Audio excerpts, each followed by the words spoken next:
लोकतांत्रिक व्यवस्था में लोकतंत्र का सबसे बड़ा महापर्व चुनाव होता है और चुनाव में आज जिस प्रकार से सभी लोग शामिल हो रहे हैं, मानो ऐसा लग रहा है कि लोकतंत्र में चुनाव नहीं बल्कि महादंगल हो रहा है।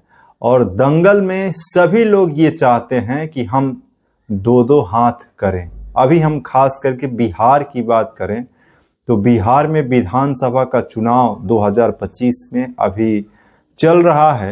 लगातार आप देख रहे होंगे बिहार में 243 विधानसभा सीटों में अधिकतर विधानसभा सीटों पर जितने भी प्रत्याशी चुनाव लड़ रहे हैं उनमें अधिकतर लोगों को आप देख सकते हैं कि उनका पुराना वीडियो जो है, जो कि कभी उनके जीवन में कुछ घटना हुई या कुछ ऐसा मामला हुआ जिससे छवि खराब किया जा सके। और आज जिस प्रकार से उन सभी पुराने वीडियो को निकाल करके और सोशल मीडिया प्लेटफॉर्म पर आज का वीडियो बता करके डाला जा रहा है, जिससे जो आम जनता है उसको गुमराह किया जा सके। आज चुनाव मानो ऐसा लग रहा है कि चुनाव अब केवल झूठ की बुनियाद पर लड़ा जा रहा है, जिसका कोई ईमानदारी और सच्चाई से उसका कोई लेना देना नहीं है। एकमात्र आज चुनाव में सबसे ज्यादा यदि किसी चीज का उपयोग किया जा रहा है तो वह एकमात्र झूठ है। क्या जनता झूठ पर विश्वास करेगी? क्योंकि जो भी दल चुनाव लड़ रहे हैं और यहाँ तक कि अलग अलग विधानसभा क्षेत्रों से अब एक चुनाव में नया दौर भी शुरू हो चुका है। जनता का यानी कि जो आम पब्लिक है, आम पब्लिक का सबसे बड़ा जो अधिकार है, सबसे बड़ा जो ताकत है, वे है वोट का अधिकार। और आम नागरिक को अपने वोट का अधिकार अपने विवेक से करना चाहिए। ये उनका पूर्ण अधिकार है और स्वतंत्र रूप से करना चाहिए। लेकिन जिस प्रकार से आज समाज में द्वेष, लड़ाई, नफरत, यहाँ तक कि अब मार पीट करके भी विरोध किया जा रहा है लोकतंत्र के महापर्व चुनाव में, क्या इस प्रकार से आप सोच सकते हैं? देखिए, लोकतंत्र में चुनाव लड़ने का अधिकार हर एक व्यक्ति को है। यहाँ पर जिस प्रकार से बिहार में अलग अलग दल, अलग अलग पार्टी, अलग अलग जाति और अलग अलग प्रकार के विवाद उत्पन्न किए जा रहे हैं, आप सोच सकते हैं कि सभ्य समाज में चुनाव का समय लगभग 1 महीने या 2 महीने का होता है। 1-2 महीना के बाद जैसे ही चुनाव खत्म हो जाएगा, आपको इसी समाज में रहना है, आपको अपने ही लोगों के साथ रहना है। आप सोच सकते हैं कि आज जिस प्रकार से चुनाव में आप अलग अलग दल या अलग अलग प्रत्याशी के साथ जुड़ करके जो आप विवाद कर रहे हैं या फिर एक दूसरे के साथ आप द्वेष उत्पन्न कर रहे हैं, ये क्या सही है? समाज में पक्ष और विपक्ष होता है, इसमें किसी भी प्रकार की कोई संशय नहीं है, लेकिन फिर भी एक मर्यादा होती है। लोकतंत्र जैसे एक बड़े जो देश में लोकतंत्र, भारत में जो लोकतांत्रिक एक देश है, और जिस प्रकार से चुनाव में आप किसी भी प्रत्याशी का चयन करने का जो पैमाना है, उस पैमाने पर आप नहीं परख रहे हैं बल्कि आप विरोध कर रहे हैं, या फिर आप कहीं पर ऐसे भी खबरें चल रही है कि किसी प्रत्याशी को भगा दिया गया, या कई प्रकार की खबरें चल रही हैं। हम अपना विचार स्पष्ट करना चाहते हैं कि चुनाव में आपको किसी भी पार्टी से विरोध है, किसी भी नेता से विरोध है, किसी भी प्रत्याशी से विरोध है, तो आप विरोध करिए, लेकिन विरोध करने का भी लोकतांत्रिक अधिकार है। और लोकतांत्रिक अधिकार ये है कि आप अपने वोट का चोट कीजिए। यहाँ पर वोट का चोट नहीं बल्कि वोट के चोट के पहले ही आपसी लड़ाई और मारपीट का चोट सबसे ज़्यादा देखा जा रहा है, जो कि ये सरासर गलत है। कोई भी व्यक्ति, एक गरीब व्यक्ति भी है, एक कमज़ोर व्यक्ति भी क्या इस लोकतंत्र में चुनाव लड़ना चाहता है तो वो चुनाव नहीं लड़ेगा। जिस प्रकार से आज ऐसा लग रहा है कि चुनाव अब केवल बाहुबली या शक्तिशाली व्यक्ति या जो बहुत ही ज़्यादा दबंग छवि के हैं उन्हीं के लिए एकमात्र चुनाव अब बच गया है।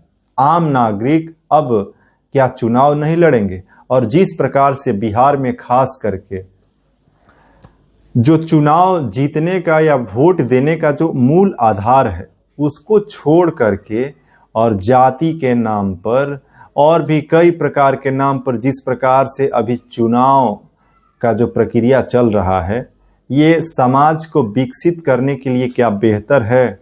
क्या हम अब इस प्रकार से लोगों का चयन करेंगे या प्रत्याशी का चयन करेंगे या विधायक एमएलए का चयन करेंगे कि वे किस जाति का है?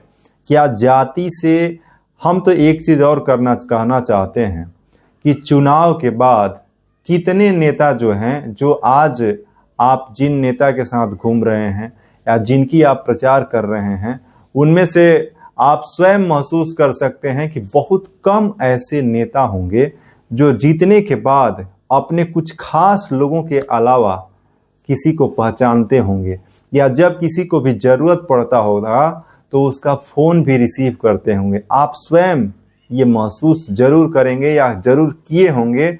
इसलिए जो आज चुनाव के समय में आप किसी भी पार्टी के साथ जुड़ते हैं और पार्टी के लिए या फिर किसी नेता के लिए आप आपस में जो तनाव करते हैं या जो इस प्रकार का द्वेष करते हैं, ये द्वेष करना सही नहीं है। आप समर्थन अपने विवेक के अनुसार कीजिए और समर्थन करने का अधिकार भी है।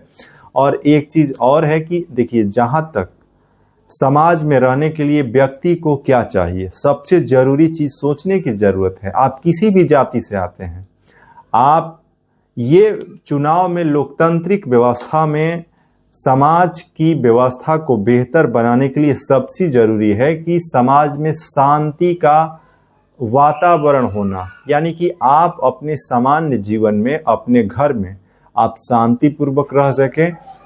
आप घर से बाहर निकलते हैं तो भी आपको किसी भी प्रकार की कोई डर की ऐसी संशय ना हो। आप निर्भीक होकर के, चाहे कोई भी व्यक्ति हो, चाहे वो महिला हो, पुरुष हो, बहन हो, बेटी हो, माता हो, पिता हो, भाई हो, कभी भी कहीं पर भी निर्भीक होकर के स्वतंत्र रूप से वे आ सके, जा सके। समाज में ये सबसे प्रमुख चीज़ है। दूसरा चीज़ है कि सरकार की जो मूलभूत सुविधाएं हैं, वे सुविधाएं कहाँ पर मुझे प्राप्त होंगी। अब यहाँ पर जाति से बड़ा ये सारे फैक्टर हैं जिसके आधार पर हमें वोट करना चाहिए। जो आज सबसे ज़रूरी व्यवस्था जो है कि बेहतर रोड की व्यवस्था हो, बेहतर शिक्षा की व्यवस्था हो, बेहतर बिजली की व्यवस्था हो। आज जो मूलभूत सुविधाएं हैं वे सुविधाएं हैं कि आज हर गांव में रोड की व्यवस्था, क्योंकि आज जिस प्रकार से समाज विकसित हो रहा है, देश विकसित हो रहा है, पूरा विश्व विकसित हो रहा है, आज टेक्नोलॉजी घर घर तक पहुंच गया है, तो सबसे ज़रूरी है कि उसके लिए रोड का बेहतर होना। रोड के साथ ये जितना भी टेक्नोलॉजी का हम लोग उपयोग करते हैं उसके लिए सबसे ज़रूरी है बिजली का बेहतर व्यवस्था होना। उसके बाद शिक्षा बहुत ज़रूरी है और शिक्षा के लिए हमें ये सोचना चाहिए कि हमें बेहतर शिक्षा कहाँ मिल सकती है। हमें वैसे प्रत्याशी, वैसे सरकार का चयन करना चाहिए जो शांति, सुरक्षा, शिक्षा, स्वास्थ्य, बेहतर सड़क, बिजली, पानी, रोजगार की व्यवस्था कर सकें। ये जितनी भी मूलभूत सुविधाएं हैं हमें कहाँ पर मिलेगी, कौन से प्रत्याशी हमारे क्षेत्र में विकास की काम करेंगे, कौन प्रत्याशी ऐसे हैं जो ईमानदार हैं, कौन ऐसे प्रत्याशी हैं जिनसे हम कभी भी मिल सकते हैं।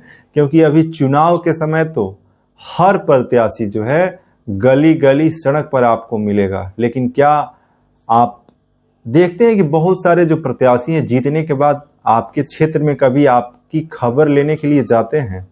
क्या आपसे वे मिलते हैं?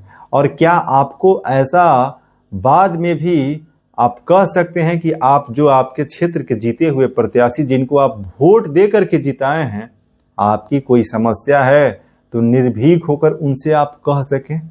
ऐसा भी आपको सोचने की जरूरत है, क्योंकि जिस प्रकार से आज पार्टियों के द्वारा वैसे लोगों को टिकट दिया जा रहा है जिनके सामने पत्रकार भी अपना सवाल भूल जा रहे हैं। और जिस प्रकार से हम आज पत्रकार की बात करें तो देखिए, आज एक प्रकार से जो प्रिंट मीडिया, जो पत्रकारिता के क्षेत्र में लोकतंत्र के 4 प्रमुख स्तंभ होते हैं, जिनमें पत्रकारिता एक प्रमुख अंग भी है। और आज जिस प्रकार से डिजिटल मीडिया आगे बढ़ रहा है, जिसमें कई यूट्यूबर, सोशल मीडिया इन्फ्लुएंसर भी पत्रकार के रूप में काम कर रहे हैं। देखिए, एक पत्रकार की भूमिका बहुत ही महत्वपूर्ण होती है, और पत्रकार जो अपने आप को पत्रकार कहते हैं, उनकी कुछ बड़ी जिम्मेदारियां भी होती हैं। वैसे आप अपने आप को पत्रकार नहीं मानते हैं तो आप सोशल मीडिया पर स्वतंत्र हैं, जो भी आपका अपना विचार है रखिए। लेकिन जब आप एक पत्रकार के रूप में, चाहे आप एक यूट्यूबर ही हैं, सोशल मीडिया इन्फ्लुएंसर ही हैं, तो जब आप पत्रकारिता के क्षेत्र में आ जाते हैं और आप अपने आप को पत्रकार कहते हैं, तो आपकी जिम्मेदारी बढ़ जाती है, क्योंकि लोकतंत्र का एक महत्वपूर्ण अंग पत्रकारिता है और पत्रकार हैं। और पत्रकार का ये पूरी महत्वपूर्ण ईमानदारी पूर्वक काम करने की भी जिम्मेदारी होती है कि आप सही चीज लोगों को बताएं। पत्रकार के लिए कोई भी पक्ष या विपक्ष नहीं होता है। पत्रकार एक स्वतंत्र व्यक्ति होता है जो सही चीजों को समाज के सामने प्रस्तुत करता है। लेकिन आज जिस प्रकार से कुछ यूट्यूबर या कुछ मीडिया केवल पक्ष और विपक्ष, उनके लिए भी हो गया है कि ये मेरे पक्ष के हैं और ये विपक्ष के हैं, और उसी प्रकार से न्यूज को भी लोगों के साथ साझा किया जा रहा है, जो कि बहुत ही गलत है। इसीलिए हम एक लास्ट और इम्पोर्टेंट आपको बात कहना चाहते हैं कि आज आप एक मतदाता हैं, आप एक जागरूक मतदाता हैं, आप एक आम मतदाता हैं, तो आप अपने विवेक का उपयोग कीजिए और अपने मताधिकार का प्रयोग आप जाति, दल और ऐसी जो व्यवस्थाएं जो समाज में फैलाई जा रही है, जो कि समाज के लिए हित में नहीं है, इन सभी चीज़ों पर ध्यान नहीं देते हुए आप एक ऐसे नेता, एक ऐसे सरकार का चयन कीजिए जो आपको आपकी ज़रूरत की जो भी चीज़ें हैं वो उपलब्ध करा सके। ये सबसे ज़रूरी है। सरकार केवल ऐसी नहीं होनी चाहिए जो आपको केवल ये कहती हो कि हम ये कर देंगे, ये कर देंगे, ये कर देंगे।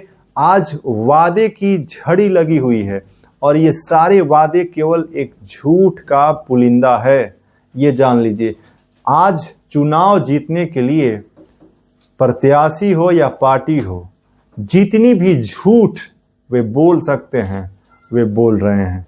और अगर पूछा जाए कि चुनाव के बाद इन बोले गए शब्दों को यदि जनता क्या है, चुनाव के बाद ये नेता जनता से जिस प्रकार से व्यवहार करते हैं ये आप स्वयं जानते होंगे।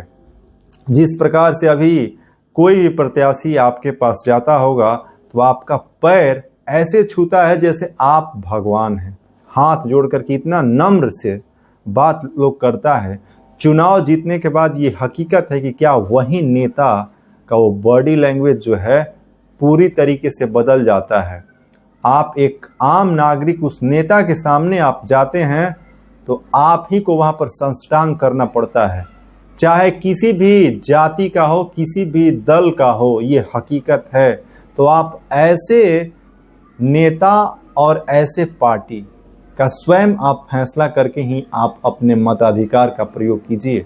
इसीलिए हमने बताया कि आप एक स्वच्छ छवि का एक ईमानदार व्यक्ति, चाहे वो किसी भी पार्टी से हो या निर्दलीय ही क्यों ना खड़ा हो, आप अपने बहुमूल्य वोट उसी को दीजिए या उसी को देना चाहिए। आप अपने विवेक के अनुसार वैसे लोगों को अपने नेता, अपने क्षेत्र का विधायक, अपने क्षेत्र का एमएलए बनाइए और बेहतर सरकार का निर्माण कीजिए, ये बहुत ज़रूरी है।